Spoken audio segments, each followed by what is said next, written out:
Job 1:21. Naked I came from my mother's womb, and naked I will depart. The Lord gave, and the Lord hath taken away.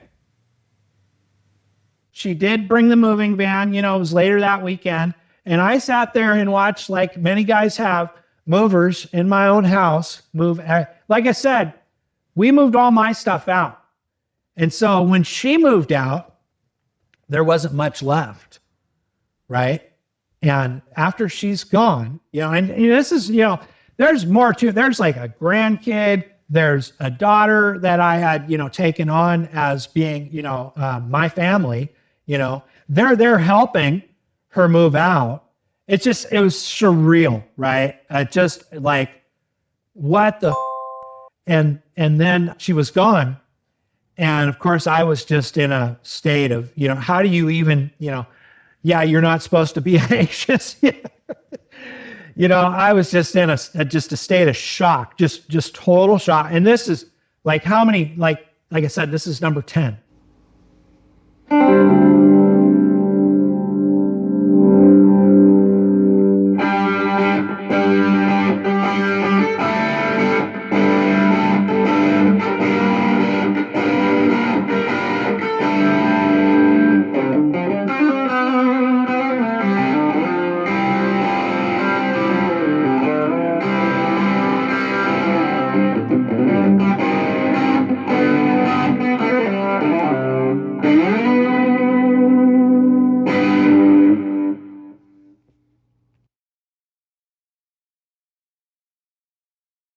Welcome to Monogamish, the show where we talk about the true nature of all modern relationships in today's monogamish era. I am Douglas Aleutian, author of the forthcoming book, Monogamish, How the Matriarchy Came to Rule the World. We talk about the loneliness epidemic that is here now on this show. I call it the dystopian future that is here now, that we are all living through. Red pill, even blue pillars, but especially black pillars, and most especially white pillars. All of that on this show. Today I thought I would discuss something that's been on my mind. It's been something I think that you guys deserve to know a little bit. How I got wrecked. Being wrecked is basically a qualification for being eligible to understand this dystopian future we're living in. We all get wrecked. And what does that mean? What does that mean that we get wrecked? It's known in some circles as a bottom. It's a low point. But I like the term wrecked because it implies that we've been completely destroyed. And that's usually emotional. It's usually spiritual, a bottom. It's a come to whatever kind of God you can think of moment.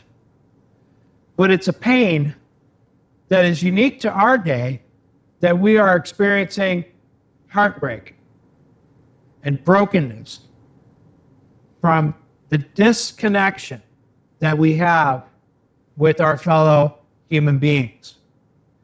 And mostly that disconnection comes from the disconnection from the critical, most important relationship, that is with our parents, and the same relationship repeated again with our spouse that we don't have or that we lost. So this is the true nature of the loneliness epidemic. It is this severed state that we are all dealing with in some form or another. And this is new in the world. One thing we talked about on one of the last shows was how there's a 50-50 question mark about, who is to blame. Well, something I was thinking about that was that, it's really easy if you just look at the history of man. You look at basically 10,000 years of what we call the patriarchy. And in that history, people got together and stayed together in monogamous relationships until they died. That really meant something. Until death do us part. That really meant something. And, usually your relationships with your parents, with your family, was a continuity thing. And you had extended family too. And you probably worked and lived with them. All your extended family. Along with your wife and your growing family that you're making yourself. This is the pattern throughout all human history. Okay, and that pattern has been interrupted in the last 100 years.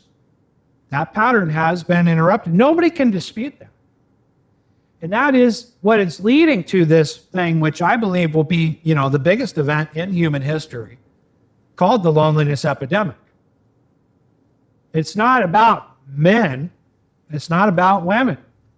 It's about men and women. A lot of people try to say the loneliness epidemic, the male loneliness, like the women are doing fine, yeah, but the male loneliness epidemic, that's a problem. No, everybody is. You can't separate men and women. Okay, first off, we think we can, but that's an illusion. We don't separate men and women. We're all part of the same whole. And when one suffers, the other suffers. It's not a one-way street, only one suffers. We all suffer. The women are suffering because they're not having meaning and, connection. They talk about this a lot. The nurturing emotional relationships that they're missing out on by following the feminist path.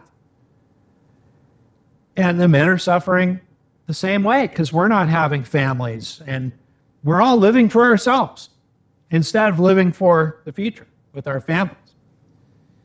So this is the nature of it. And that's all changed in recent years. And it really wasn't the men that changed that. I just want you to think about that. There really wasn't, like the men did a lot of things throughout history that men did, where they, built countries and waged wars and made all this technology, and you name it, men have done it, right? But one thing the men haven't done is destroy the families. The men created the technology that destroyed the families.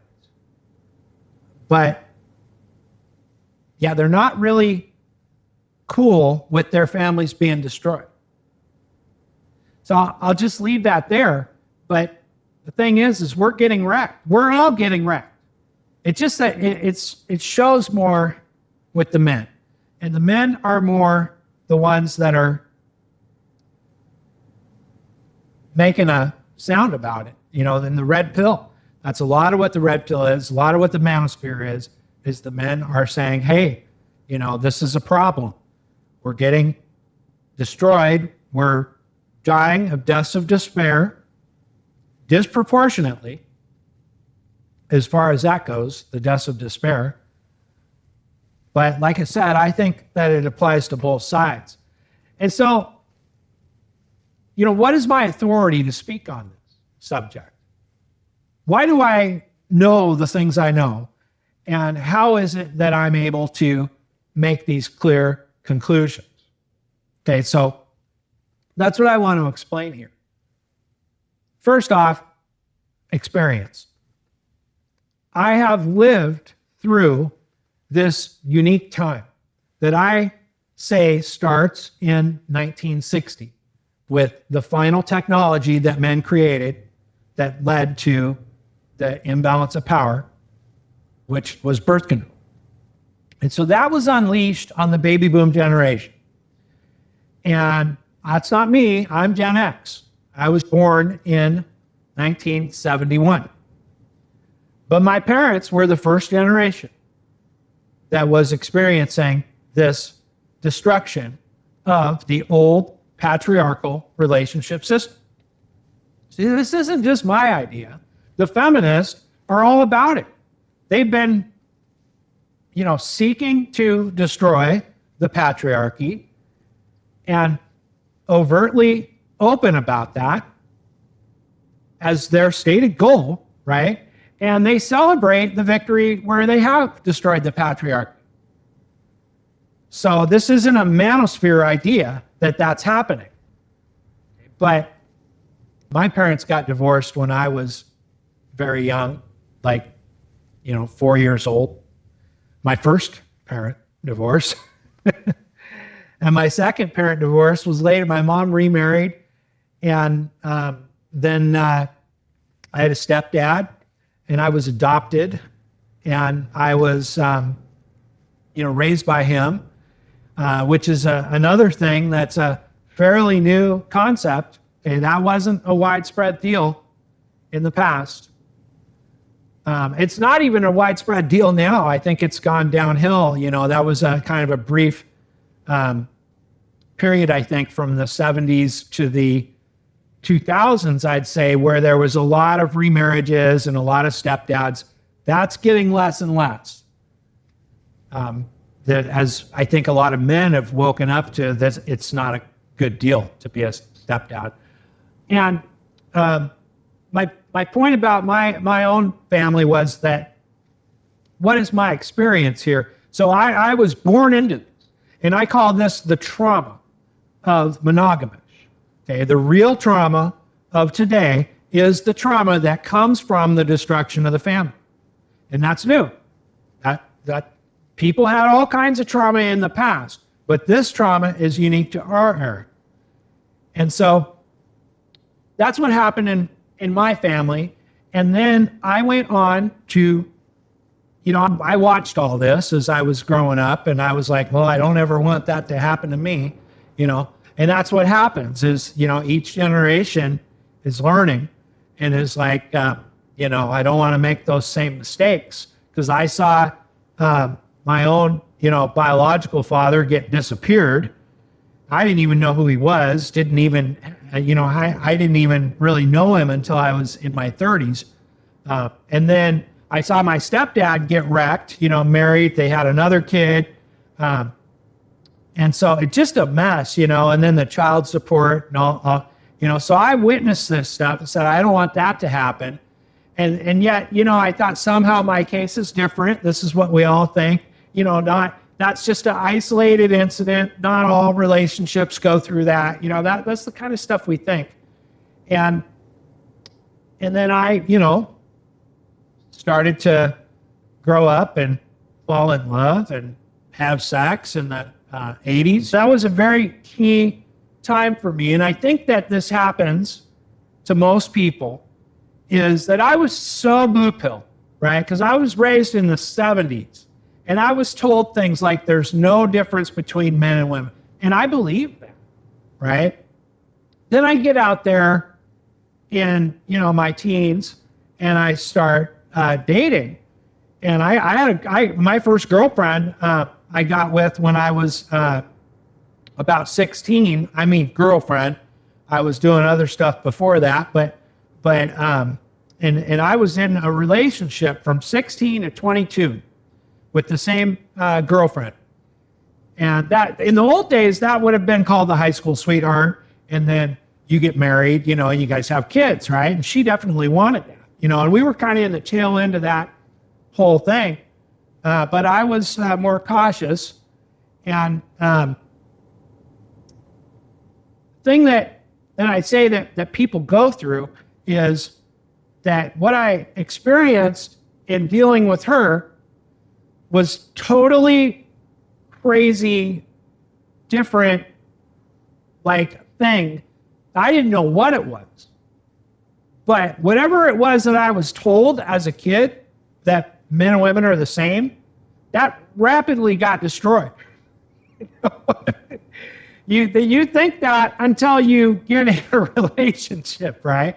And that's really the first red pill there, is you're like, what the is going on here? You're like, you obviously realize that this person does not think like you. Well, and then they have all these tropes, relationships are hard, and back in those days they had men are from Mars, women are from Venus, like they needed to explain that, right? I think it's interesting to look at how that's evolved over the years, but when I say everybody experiences this, I think everybody who grows up in this blue pill system gets in relationships and stuff, or tries to even meet up, and then realizes that or just has open eyes, and just is seeing the advantages that modern women have versus, a young man and what he's dealing with. You're just like, whoa, these two things are totally not the same. Totally not the same. That was one of the big eye openers in my first relationship there. But the other one was that we would fight. And this pattern started of the typical relationship fight of getting into a conflict and then as the man, myself, trying to deal with the conflict. And then when you try to deal with it, you get hit with this gaslighting and projection and changing of this, all these like shifting tactics, that, I don't really see men doing that. This manipulative tactic shifting, change the subject, turn it back around on you, just a constant, and like, I would try to confront it. And the next thing I know, we're arguing for like hours. And because I'm thinking that it's logic and reason, right? You got one person who's working from logic and reason, and another one who's working from feelings or facts, right? The feeling side. And I feel like what you said, it's like, no, it's not what I said. It's not what I meant. It's not what I said. But yet there's this total conviction, and you're dealing with this like just, emotional monster that's not making any sense. And yet you desperately want to try to,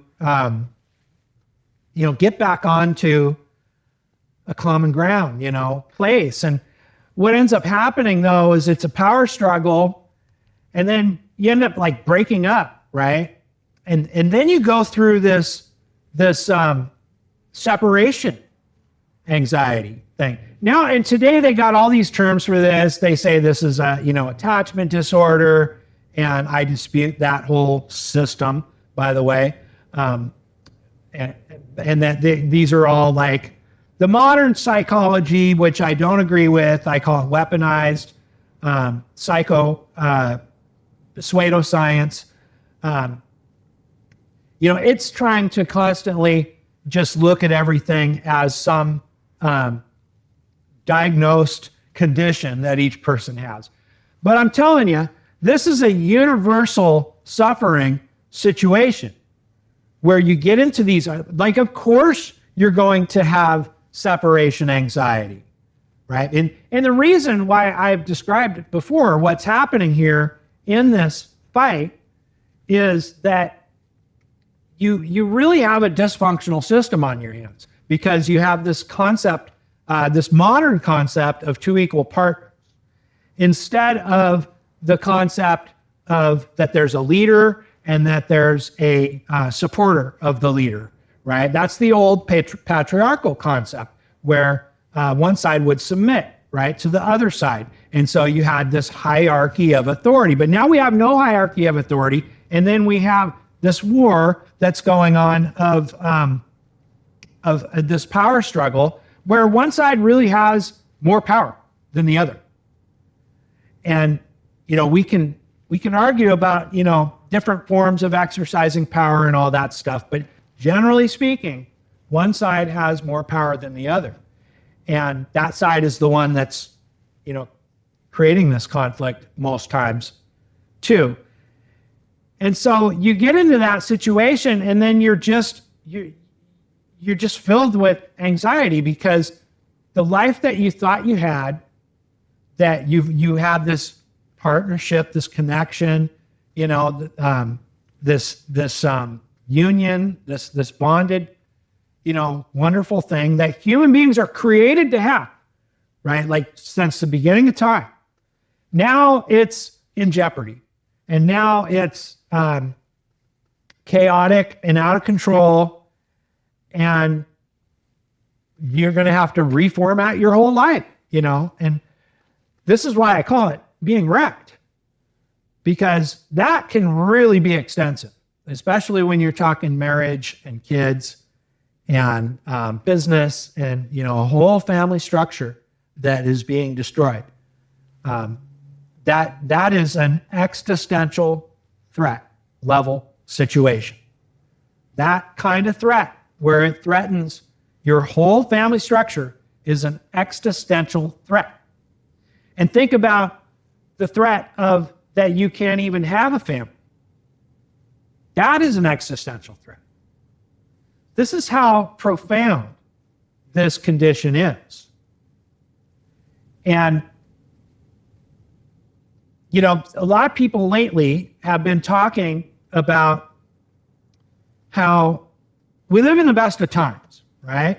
Everything is great. We have abundance and, more opportunity than ever, longer lifespans. The average person today lives better than any king ever lived in the past. I mean, with a few exceptions maybe, but because there was some kings that had it pretty good, but they also died of syphilis, and had a lot of problems. So we live in this great abundance, and yet people are more stressed out, more miserable, on more drugs, suffering emotionally in ways that is, people say it's unexplainable. So like our nervous systems, our limbic systems, our health systems, all of that are in just complete meltdown, right? And so people ask the question, well, why? There's no real threat, right? Well, this is it. This is it.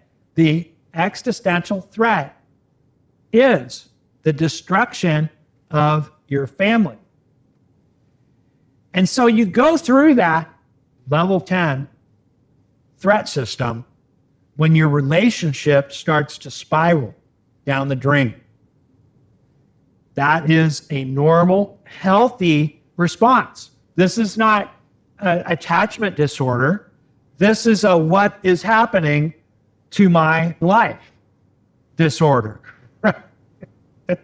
And we might not even register it, because in some cases, like the young people who aren't even getting in a relationship, like they're not even getting to that point, right? What they're losing is the opportunity to even try that, to even attempt to have a family. But if you do attempt to have a family, this is the course that it takes.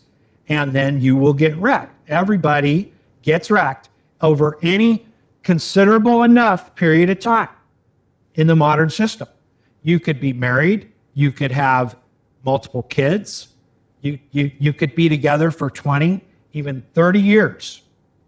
Although that's becoming increasingly rare. Increasingly rare. Those 30-year time spans are getting less and less, quantity-wise, of those. Then we get down to where there really isn't any 30-year time spans anymore. Now we're down to, the longest is 20 years.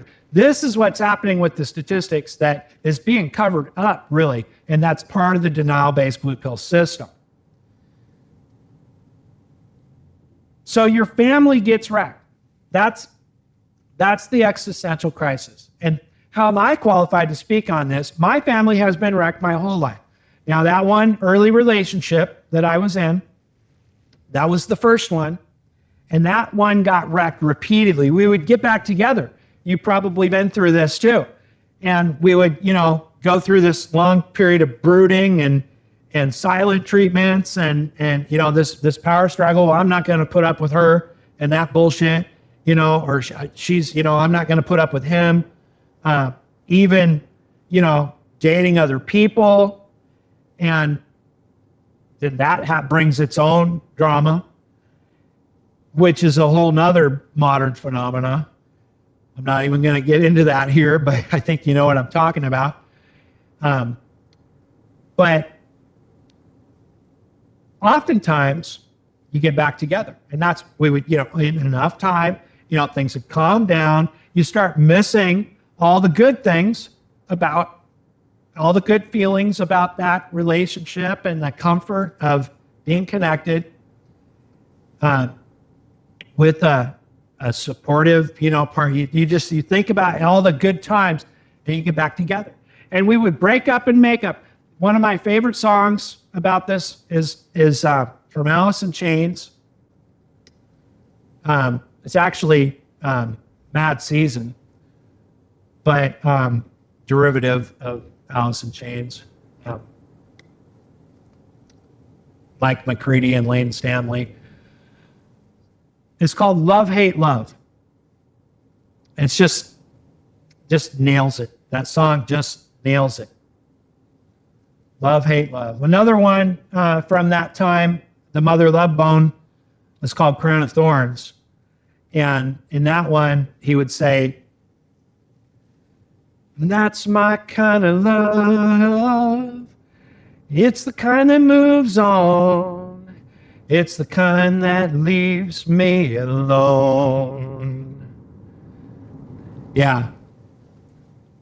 My kind of love, the kind that moves on, the kind that leaves me alone. And, you get in that back and forth in between place until it completely gets destroyed at some point. And that's the thing, is it always does. That never works out. That always inevitably, that's why I say over any period of time, even if you do get back with your ex, it'll eventually. And so you're in this process of getting wrecked. And I've been in 10, okay? So you ask, why am I qualified to speak on this? 10.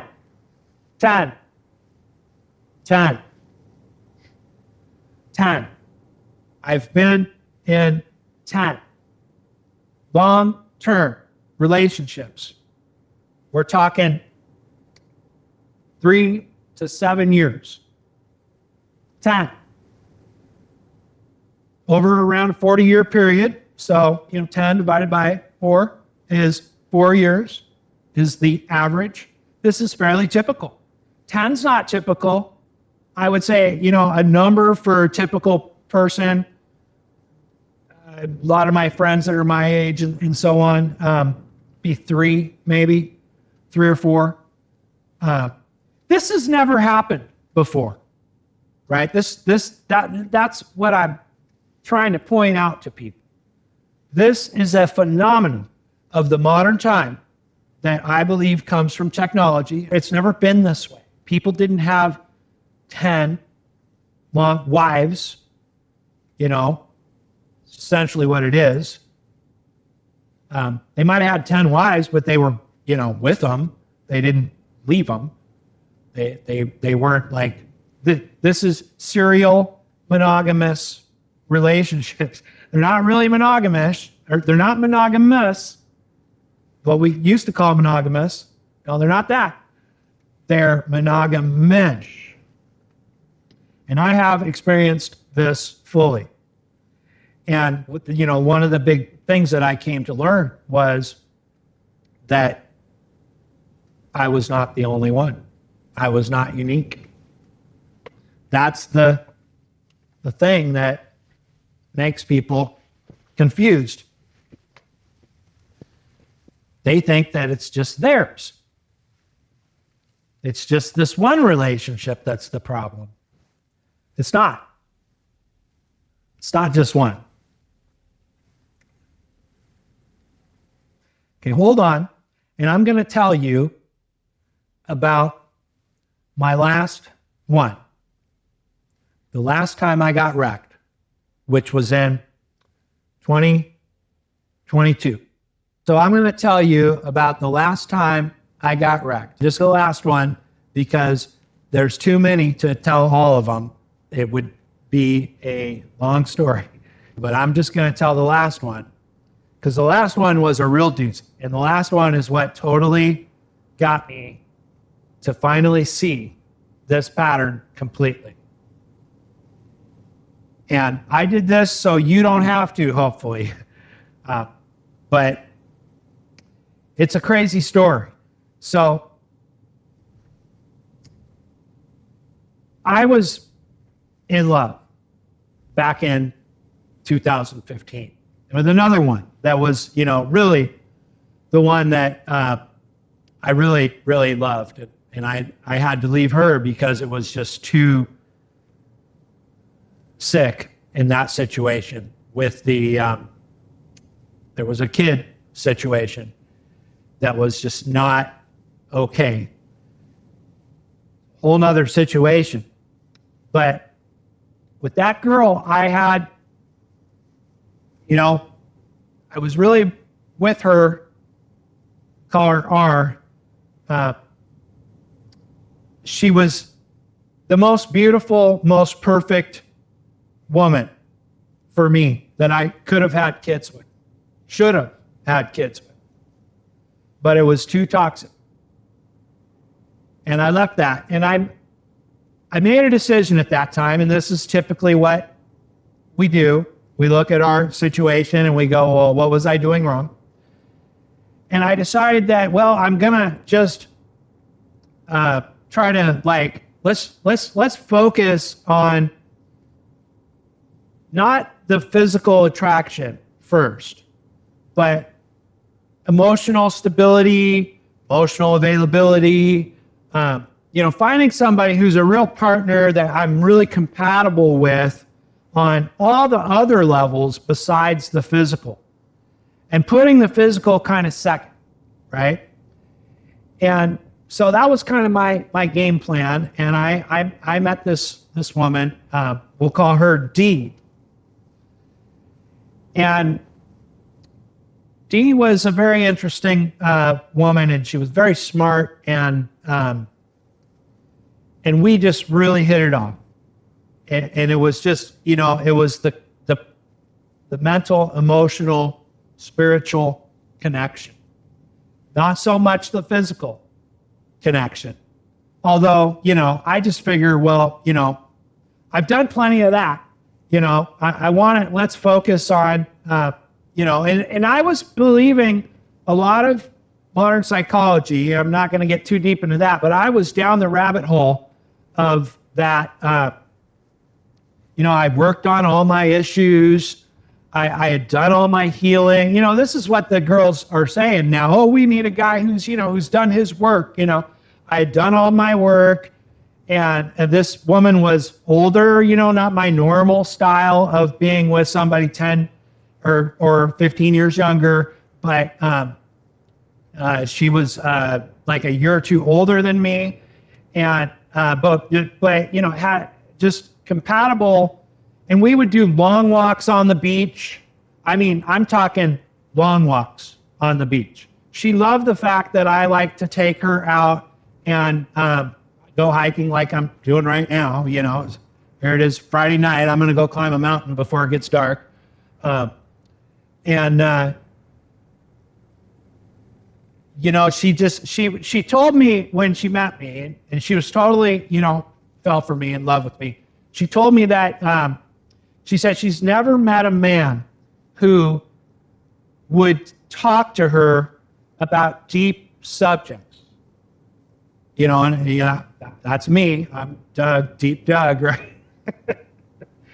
And I thought, well, this is good. This is really good. This is really healthy. Now, I'll tell you something else.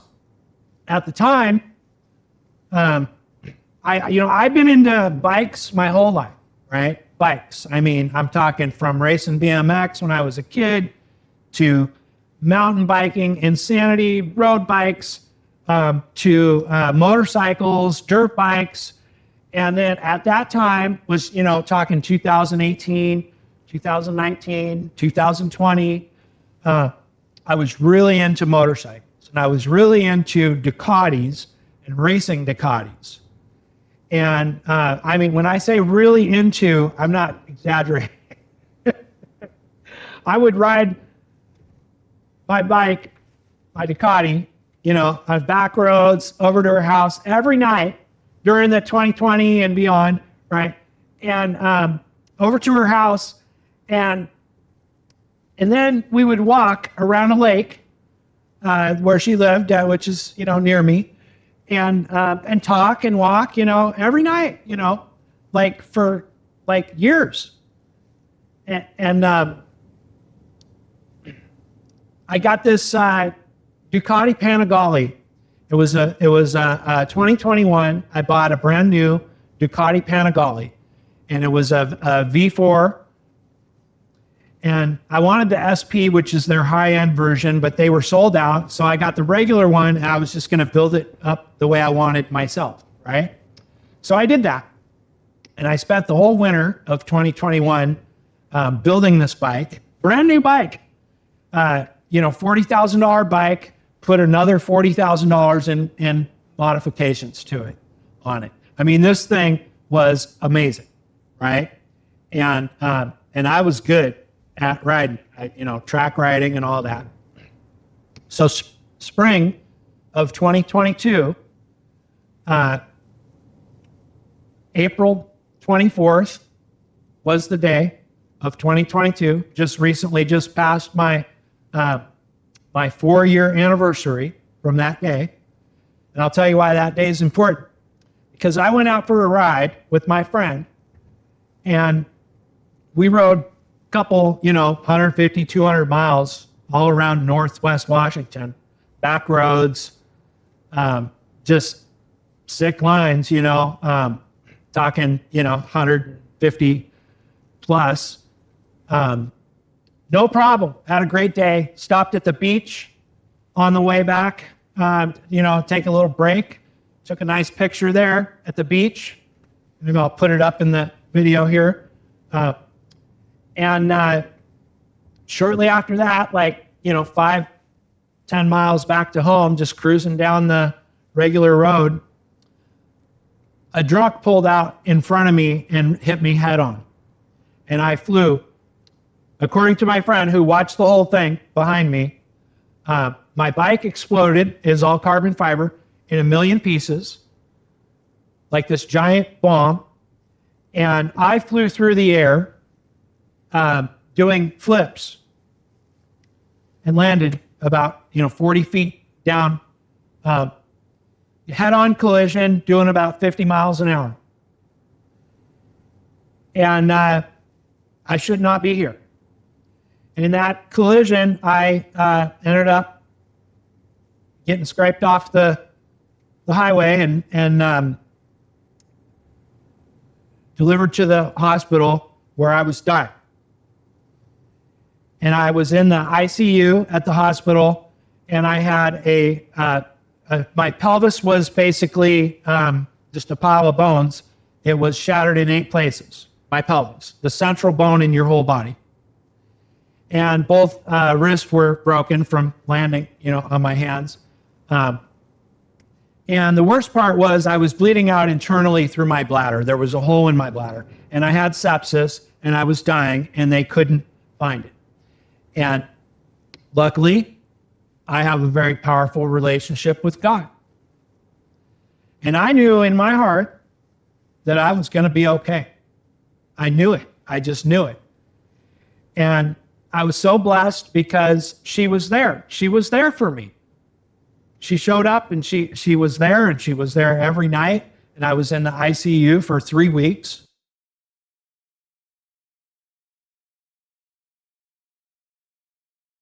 So here I am in the ICU, bleeding out internally, dying. She's there. My friend Will came. He was there. I actually had an awful lot of people that were there. My mother was there. My sister was there.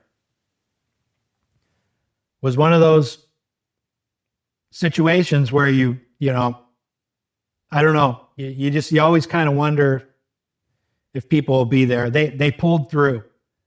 But most of all, God was there. And I knew I was going to be okay, from that. And the doctors eventually found the hole in my bladder, and color started to come back to my skin. I started coming back to life, even though I was severely damaged. They had, not even sure, how much or how long this damage is going to be, how extensive it is. But I had to learn to walk again.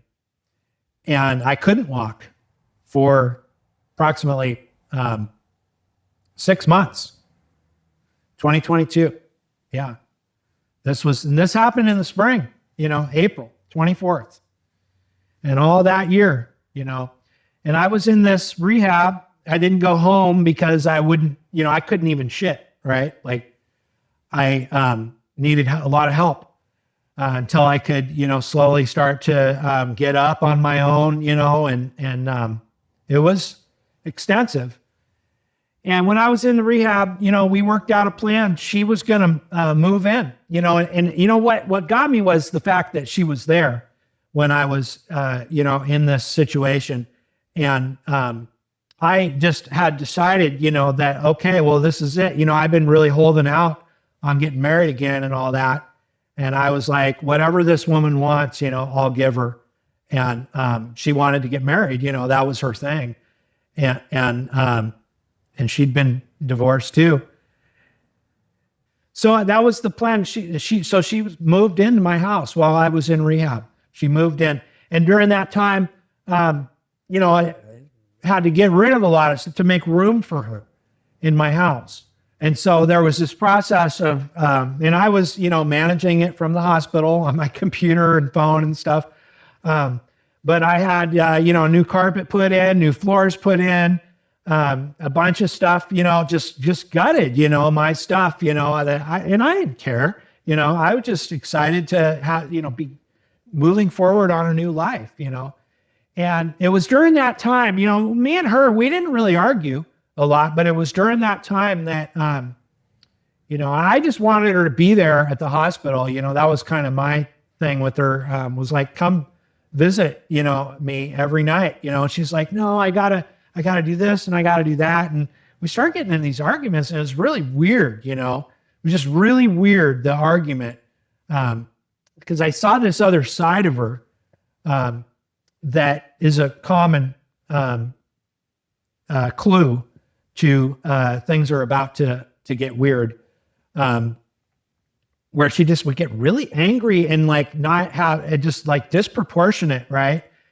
And I was just like, don't worry about all that other stuff. We got our rest of our lives to take care of all these things, and so, yeah, she moved in. I come home from the hospital. I have to learn how to walk again, right? But really, genuinely, I was just happy to be with her and for us to be together. And in that time, it didn't take long. It didn't take long. The first argument was, that when she moved in, she had a lot of stuff. And I would there was a lot of things that were duplicate, triplicate, or more, right?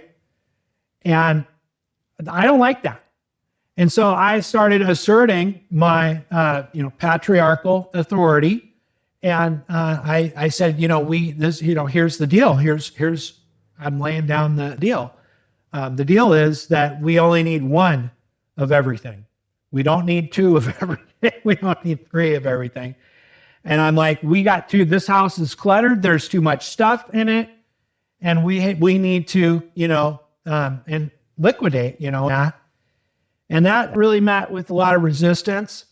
There was a few other weird things But what happened is one day she comes to me and this is only like maybe a month and a half into it. And she starts telling me, I feel like you don't want me here. Right. And I feel like that, this, maybe I should move out. And I'm like, what are you talking about? Right. I'm like, what do you mean you feel like I don't want? Of course I want you here. I just need, it's like, it's this disproportionate reality. It's like you're talking to somebody and they're living in a completely different world than you are. Right. Like I never thought that at all. I never acted that way. I like, where is she getting this, And I'm like, no, and I made a mental note to myself that I need to, reinforce for her every day how happy I am that she's in my life and how happy I am that we're, together and how much I appreciate her. Right. I mean, and this is what happens in these breakdowns is you start making these adjustments, right? Because you're trying to, deal with it. And what you don't realize is that what you're dealing with is an out of control emotional state that is rapidly devolving, and it doesn't matter what you do. And the next thing that happened was I was, taking a nap one day, and she'd come home from, wherever, and work, I thought. And, when she woke me up, I'm just like laying there, and she's like, she tells me, she's like, I rented a van. I got another, I signed a new lease. I got another place and I'm going to move out. And I'm like, what the hell are you talking about? It just blew my mind, and because like I say, guys don't see this coming usually. And, I, don't do that, and I begged and pleaded with her, don't do that. What, you don't need to, like, how stupid is this too? You just broke your lease. Now you're going to go start another lease after we've merged and, pay moving cost again. Like, what the hell is happening? And that was the beginning of the end, and this went on for another, I'd say 3 months after that. But she did move out. She did bring the moving van, it was later that weekend. And I sat there and watched, like many guys have, movers in my own house move. Like I said, we moved all my stuff out. And so when she moved out, there wasn't much left, right? And then after she's gone, and this is, there's more to it. There's like a grandkid. There's a daughter that I had, taken on as being, my family, they're there helping her move out. It was surreal, right? Just like, what the fuck? And then she was gone.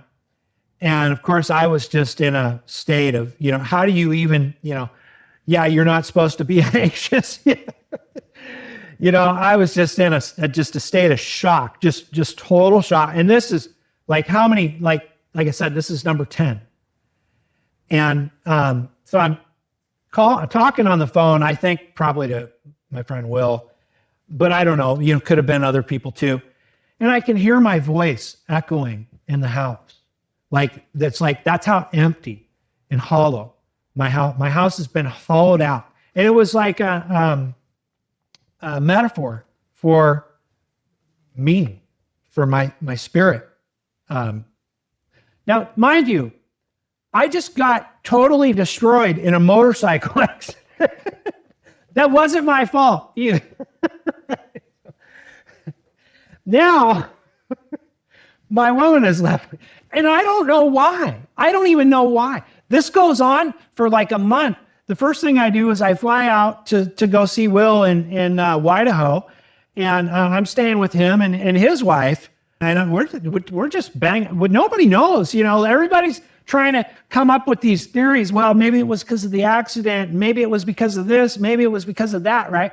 It's just like we're trying to speculate what's the real thing. That's another thing that happens in these, the crazy making. And, what it really is happening. What's the part that she's not telling me, right? Well, maybe she's with somebody else. I bet she's got somebody else, Doug, all these theories, and a lot of them aren't helping, and that's just the way it is, it's just a fucked up deal. And lately I've been reading the book of Job again. And man, I'll tell you, that story in the Bible, the book of Job, is this is the story of getting wrecked, right? And it's, what's great about it is it's the story of getting wrecked, and it's not your fault. It's not. Job got wrecked, but it wasn't his fault. And nobody knew that. At the very beginning of Job, the first chapter is God and the devil, and they're talking, and they're, making this deal that, the God says you can do everything to Job, but you can't kill him, basically. But anything else you can do, and we're going to see if Job will denounce me. And so that's what happened. And Job lost his family all got killed, which is what we're talking about here. And he lost his health too. Both of those things happened to me in this number 10 wreck. I lost my health. I had to learn how to walk again. And I lost my family again. Any lesser man would have done something else that I didn't do.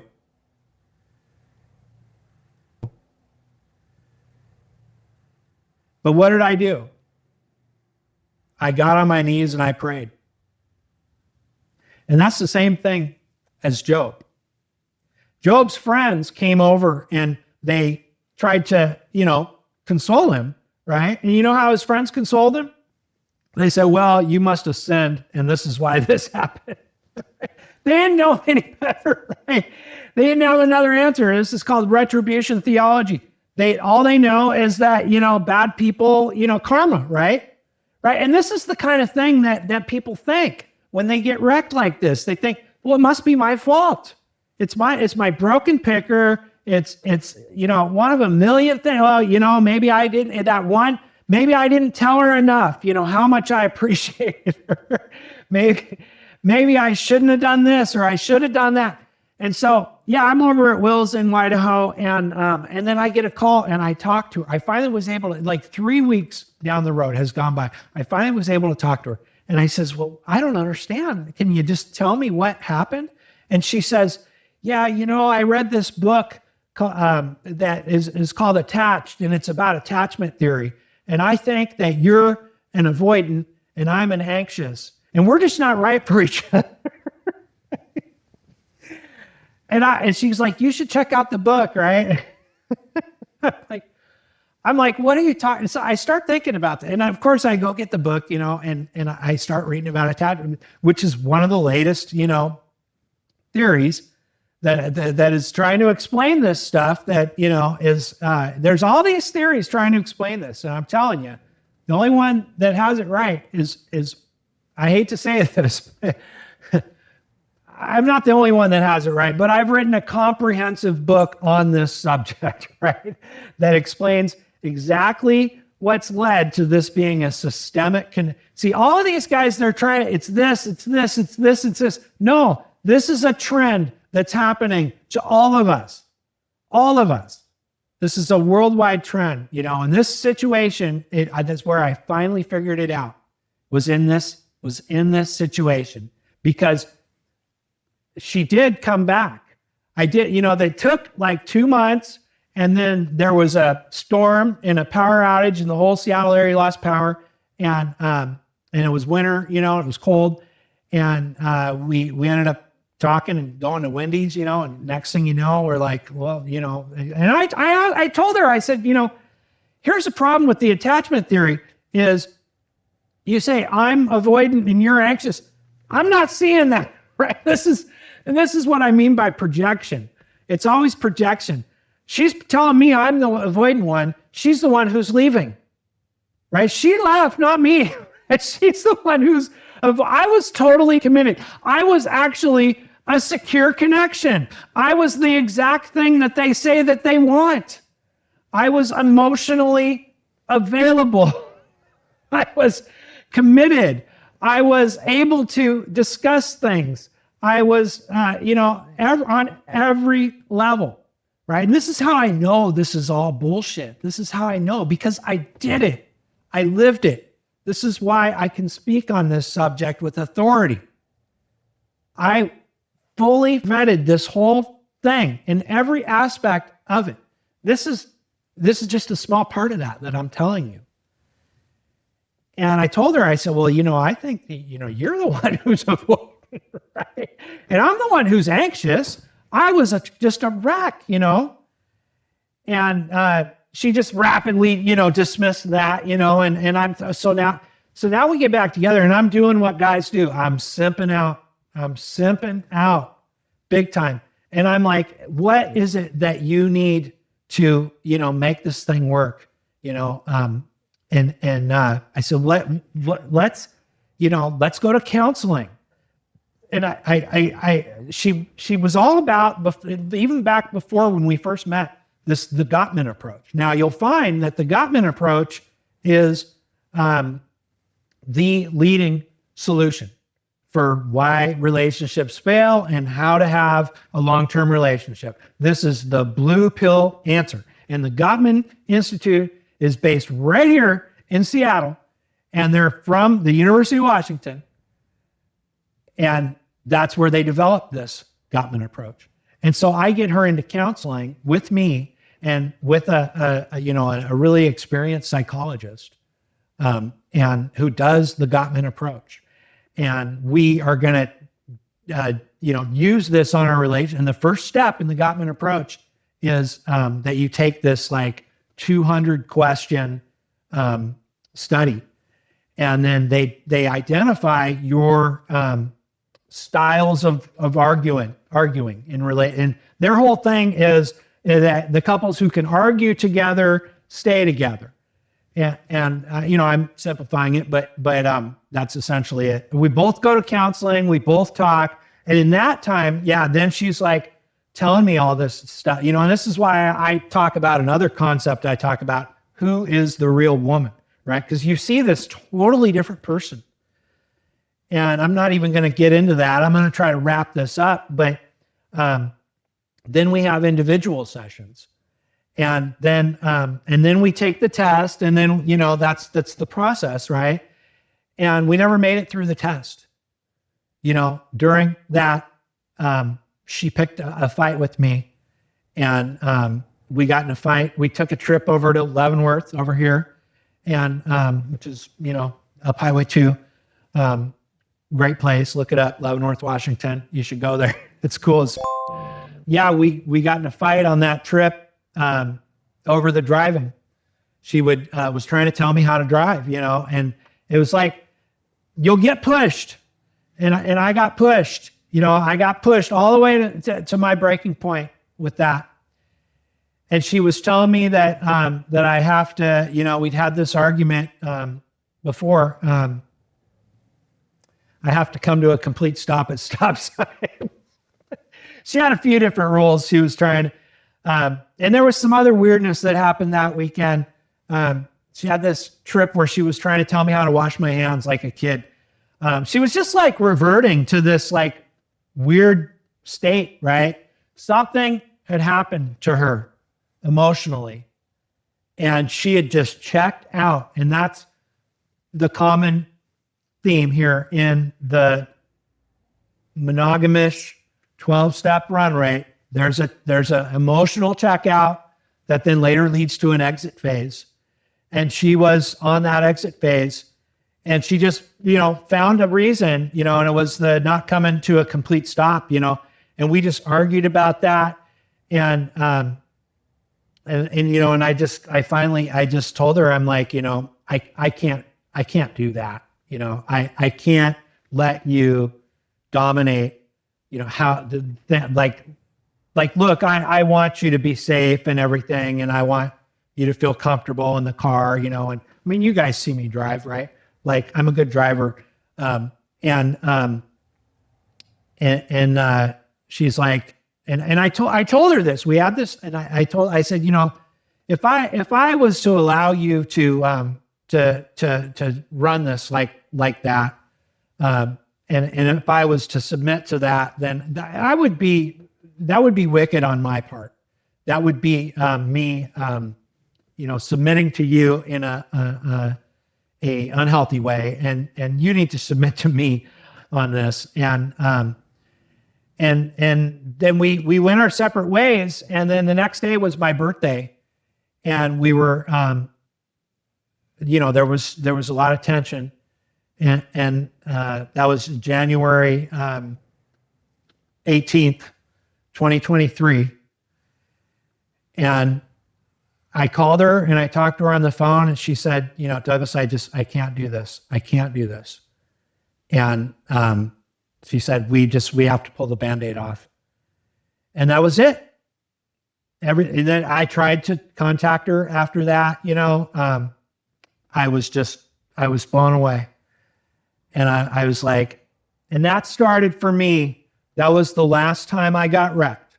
That started for me a process where I had been down this road so many times that I started asking some different questions than what I had asked before.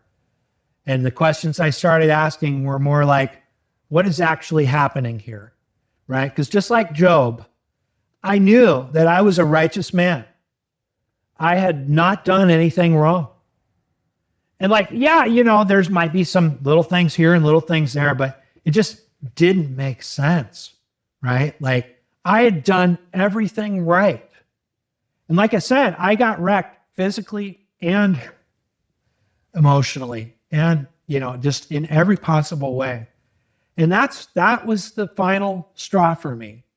That was the final thing that woke me up, that made me realize, like Job realized, his friends tried to say, no, this is your fault.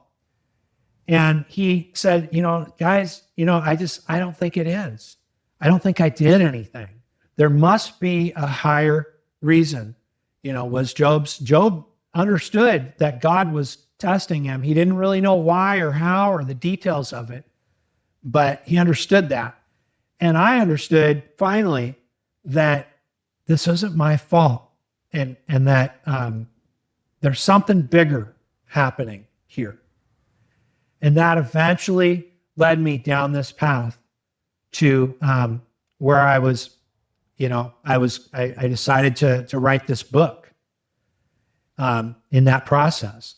And that's the next year, it was a year from then, 2023 to 2024, basically, that I was in this kind of recovery period. And that's a whole nother story, that led me to investigating all the details, this further awakening, and recovering from this relationship, and realizing, no, this is a systemic thing. And I can see this throughout history. And that was when I started going back to church during that time. I just started noticing, I started seeing everyone everywhere. I started putting the pieces together. This is happening everywhere. Why are there so many people that are 50 years old, 40 years old, 30 years old, 20 years old? There's more single people now than there ever has been. Why do those people have multiple long-term relationships? Why do they all end this way? What is the pattern that is leading to this? What is the cycle that's happening? What are the commonality? All of these things that all stem from that. And so I'll end on that. I wanted to describe to you guys my own, how I got wrecked the last time, the last one, number 10, and why it is that I'm able to deliver to you this content and this book that is coming out that lays out the foundation of what this modern relationship system is. called Monogamish, How the Matriarchy Came to Rule the World. And I am working on finishing that book. It is finished. I just am doing edits. I just have to edit it. I have a challenge now of trying to produce videos and finish my book at the same time. And that's really troubling me. And what it's, ultimately going to have to, because my goal is 2026 to get it published. I'm going to have to slow roll these videos, which is why I've kind of been doing this style lately of, talking in my car. I have a subject and I'm like, just talk about it, keep it simple, and try to, put these videos, because I could do a lot more in-depth, type of studio level stuff, and I want to, but it's just a matter of time. And I want to get this book to you guys because it contains not only the problem will set you free.